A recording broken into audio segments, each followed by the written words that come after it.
hail, And so these people are all standing around smoking joints like cigarettes outside, and I was like, "Is this okay?" And they're like, "Yeah, why wouldn't it be?" And I was like, "Okay." I'm like, "This is really weird." Well, here you almost have to hide if you get a cigarette. Yeah.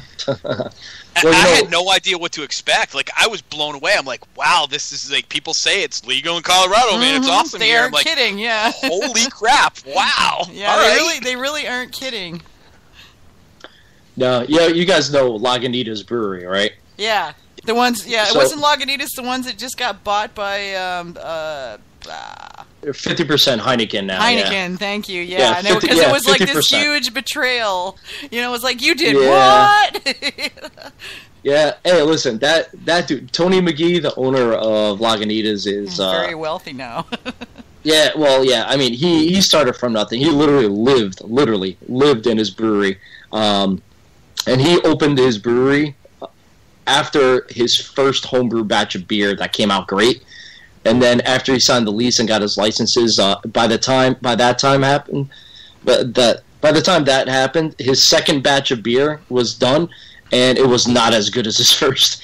And but needless to say, the brewery definitely has or has always had like the whole just the whole way of life out there, man. It's just like everybody just smokes weed. And they have this huge outdoor area where they have live bands playing every week. It's a huge outdoor fest, and and everybody's just token up in the back outside. It got to the point where word got out enough where TTB and ABC agents rather started showing up undercover, and they were trying to bust them for all of this. So the only way they could really bust them is the brewery was to try to get some of their employees to sell them the weed, and they kept trying, and they came in, they became regulars. These undercover agents became regulars at the brewery, and every time that they would try to get one of their employees to sell them, these hippies are just like, nah, man, just take mine, man, just go ahead. They would never sell them anything. Eventually, they just busted them for something or another and closed them down for a few weeks. And they ended up actually coming out with a beer called, now I can't remember, Undercover something, Undercover Pale Ale, Undercover IPA or something. And they always have like this really cool story that's in super small font all around the label. And it's basically it kind of said something. It's like, here's to all the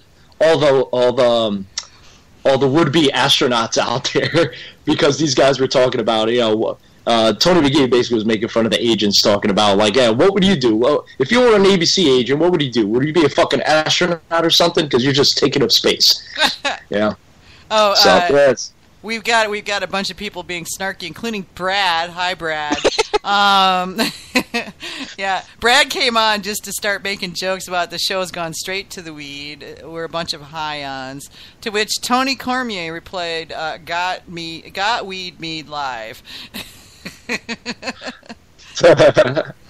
Weed Mead, that's a totally different show. Oh man, that is a whole nother show, and actually a show I'd like to do sometime. I'm going to have to snark up a couple of the people who live in weed legal states and see what they're up to, It's that's a whole different type of show, especially if you're smoking during the show. I can't, It brings me to what I found one of the funniest memes ever. It was obviously having to do with weed and being high, and they were like, one of those like deep thoughts you get when you're high, and they said, what if soy milk is just regular milk that's introducing itself in Spanish? Oh my god. That's pretty good. Yeah. Oh, it's all your fault, Brad says, Sergio, that you started it when you were talking about dang cops. It's all your fault. Well, and I was the one who mentioned Colorado. I mean, yeah. Blame it on me if you want. It's totally fine.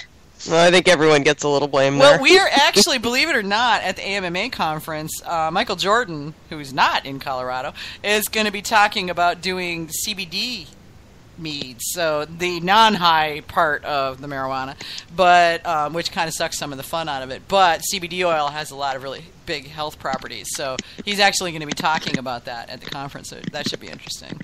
So we should add the hibiscus and the hops to that. Yeah, so it relaxes you, eases your pain, and then you pass out cold. And then you pass out cold, and it's all good. Absolutely. Yeah, hops definitely do calm you. Isn't there like a ton of estrogen in hops? I don't know. I hope not, because they're telling me I can't have any more of that, so I can't know. If they're going to take hops away, I'll just have to kill myself. Well, just do it slowly by drinking beer. Right, yeah. No, I can't drink that much beer. I like beer, but yeah.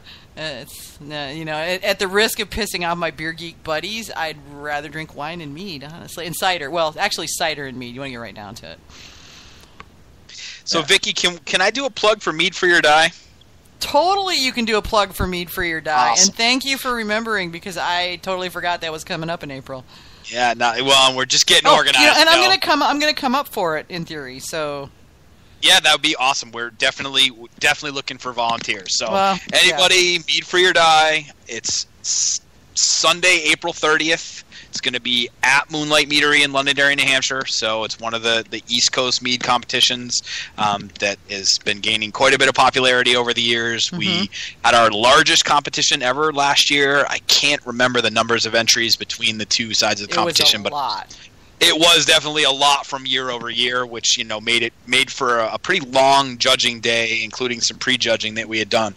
But we're definitely looking for people to get their entries in. So meadforyourdie.com, all the rules are there, the ability to enter, and then we're absolutely looking for volunteers.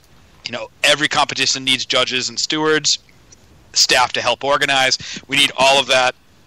Certainly, people that are local to us, we have a pipeline of people that can help us. But we did have quite a few people come from out of town last year. I met a lot of folks that were aspiring mead makers, have gone commercial since, which has been really exciting to have gotten to know them, as they were jumping off. As I'm kind of in the same boat. So if you're interested in coming and joining us to do some judging that weekend, you can contact Michael Fairbrother or myself either through meadforyourdie.com or catch us on Facebook, and we can certainly hook you up with details on how you can help us, and we will look for all the help we can get. But for those people entering, good luck. May the best meads win the day, and get your entries in, because we will definitely be a hot competition again this year. Oh, totally. Yeah, very, very good competition. Well, if I remember my numbers right, Mead for Your Die is currently the second largest behind the Mazer Cup competition in the States, and catching up fast. So Mazer Cup's going to have to be on its best, on its game for going forward. But I plan on coming up. That's a weekend that I don't have to be somewhere. And now if I can just convince the dear husband to be willing to, hey, honey, why don't we take the RV and go to New Hampshire? Because, your sister's in Beverly, and that's just 20 minutes from there. So you don't even have to put up with me and all my Meadly friends. You can just go down and see your sister and leave me. Just leave the trailer, okay? Oh, man. Yeah, somebody made, to Brad's comment in the chat, said that it was all my fault. I said, as the all-wise Shaggy would say, it wasn't me. Yeah. Yep. I don't know what you're talking about. I was never there. Wasn't me. Yeah. Yeah. Oh, and thank you for the Spice Jungle thing. Just cursing you here because I bought $50 worth of tea. I hate you just a little bit.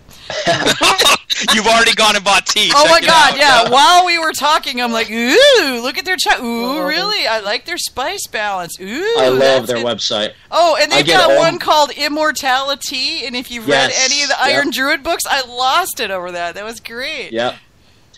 I buy all my vanilla beans through there. They have a that's kind of like the parent account, but they have all the vanilla beans on spicejungle.com, but their side website is beanilla.com. Oh, they're Beanilla? Yeah, I love Beanilla. Okay. They're great.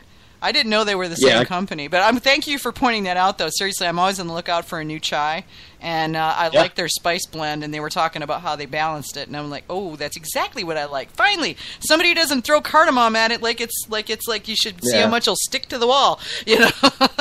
If you want teas, Tattle Tea is a really great website. Also, they're actually in Jersey. Damn you, Sergio. They're also Coffee Bean Direct. That's where we get all the espresso beans for our cold brewed espresso mead. And we've been experimenting with some of their teas, too. They got a ton of awesome flavored teas over there that we've been experimenting with as well. Sergio, do you have a particular coffee you like from Coffee Bean Direct? Because we buy their coffee to drink at home, but I've used it for my coffee meads as well. But I'm curious if you have one that you've found you really liked. We only make one coffee mead right now at Melovino. We'll be making 2 others, but they're essentially going to be splits off of our espresso mead. We're aging one in brandy barrels, and another one we're adding cocoa nibs and vanilla to. But for that recipe, we use their medium Italian roast, actually. Okay. Yep. And we cold brew it. We get it, it's freshly roasted for us. I give them a call.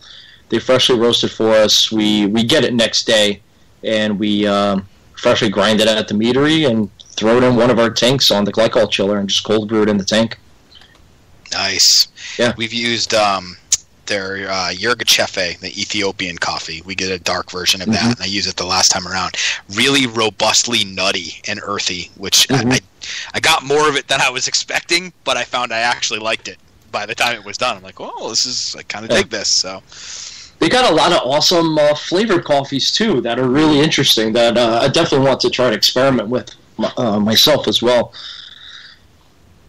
Yeah, I haven't bought their flavored. We've gone a lot with the organic and fair trade. Their coffees are just clean. I mean, the price is great as well. The shipping, like you said, we order it. It's a couple of days and it's here, so it's not sitting on a truck somewhere forever. So I've been pretty happy. I was excited when you mentioned them because I've told other people about them. Like, oh, I've never heard of them before. So to know somebody else who's actually heard of them and uses their product was actually kind of cool.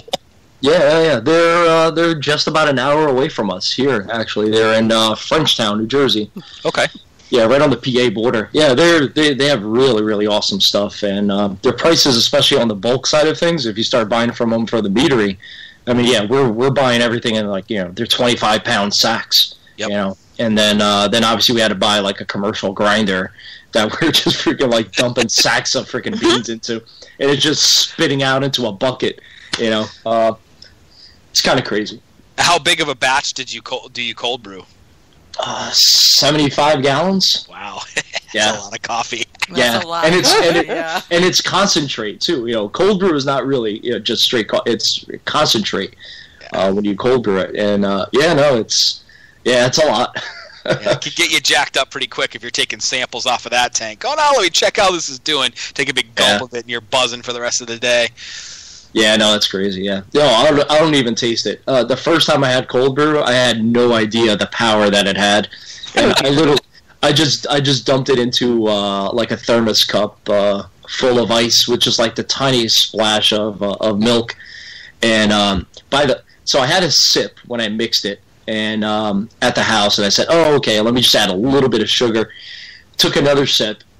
By the time I was on my way to work and took my third sip, I was just wired. I was just feeling my eyes start to bulge and just like this huge energy just coming over me, and I just started speeding down the highway. Like that bean they found in Medicine Man, and she's going, "Oh my God, what do they call this? This is so awesome!" And she's bouncing up and down like this. Oh yeah. Yeah, it's really bad to get that when you drive. I just started speeding, and I started playing Metallica. And it was not fun. That was your mistake right there. Is combining all that caffeine with Metallica. See, you should know better. Yeah, I think Metallica goes quite well with a caffeine buzz. Well, it does, but if it's like a beyond espresso buzz, then there's a problem. It starts. They feed off each other. You need the older stuff that's closer to speed metal at that point. Now we're talking about beverage music pairings. This is awesome. All right.